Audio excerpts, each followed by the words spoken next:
भगत सिंह एक स्वतंत्रता सेनानी थे। उन्हें भारतीय राष्ट्रवादी आंदोलनों के सबसे प्रभावशाली क्रांतिकारियों में से एक माना जाता है। उन्होंने कई क्रांतिकारी संगठनों के साथ काम किया और भारतीय राष्ट्रीय आंदोलनों में अपना बहुत बड़ा योगदान दिया।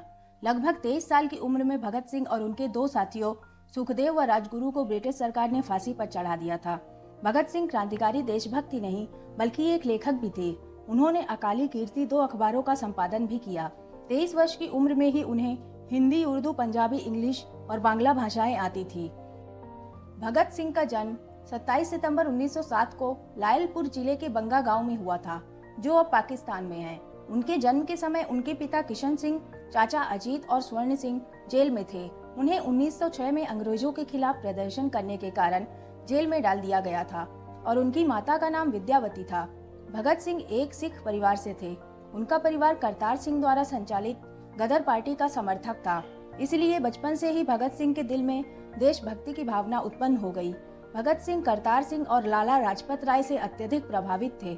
13 अप्रैल 1919 को जलियांवाला बाग हत्याकांड ने भगत सिंह के मन पर गहरा प्रभाव डाला और उस दिन से उन्होंने उन सभी शहीदों का बदला लेने की ठान ली थी। भगत सिंह ने अपनी 5वीं तक की पढ़ाई गांव में की। उसके बाद उनके पिता किशन सिंह ने उनका दाखिला एंग्लो वैदिक हाई स्कूल लाहौर में कराया।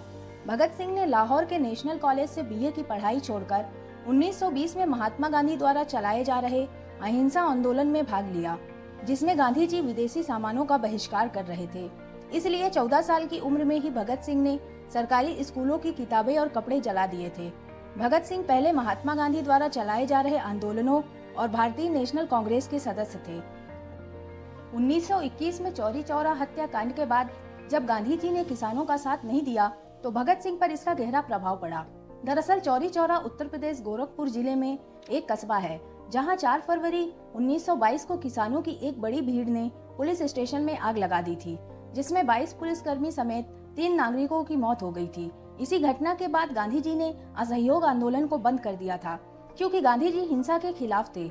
इसलिए भगत सिंह गांधी जी की पार्टी को छोड़कर चंद्रशेखर आजाद के नेतृत्व वाली गदर पार्टी का हिस्सा बन गए। उन्होंने चंद्रशेखर आजाद के साथ मिलकर अंग्रेजों के खिलाफ आंदोलन शुरू कर दिए। 9 अगस्त 1925 को शाहजहांपुर से लखनऊ के लिए चली 8 नंबर डाउन पैसेंजर से काकोरी नाम के छोटे से स्टेशन पर सरकारी खजाने को लूट लिया गया।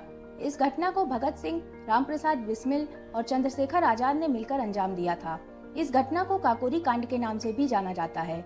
1926 में भगत सिंह ने भारत की आजादी के लिए नौजवान भारत सभा नाम की पार्टी बनाई। इसके बाद 1928 में हिंदुस्तान सोशलिस्ट रिपब्लिकन एसोसिएशन को ज्वाइन कर लिया। इसे चंद्रशेखर आजाद ने बनाया था और अपनी पार्टी नौजवान भारत सभा को भी इसी में शामिल कर लिया। भगत सिंह ने साइमन कमीशन का भी विरोध किया। उनके साथ लाला लाजपत राय भी थे। वो साइमन वापस जाओ के नारे लगाते रहे। इस आंदोलन के चलते उन पर लाठीचार्ज भी हुआ। इसमें लाला लाजपत राय बुरी तरह जख्मी हो गई और उनकी मृत्यु हो गई। लाला लाजपत राय की मृत्यु होने के कारण देश की आजादी के लिए हो रहे आंदोलन और भी ज्यादा तेज हो गए। लाला लाजपत राय की मृत्यु के कारण भगत सिंह की पार्टी को गहरा झटका लगा और उन्होंने अंग्रेजों से बदला लेने की ठान ली।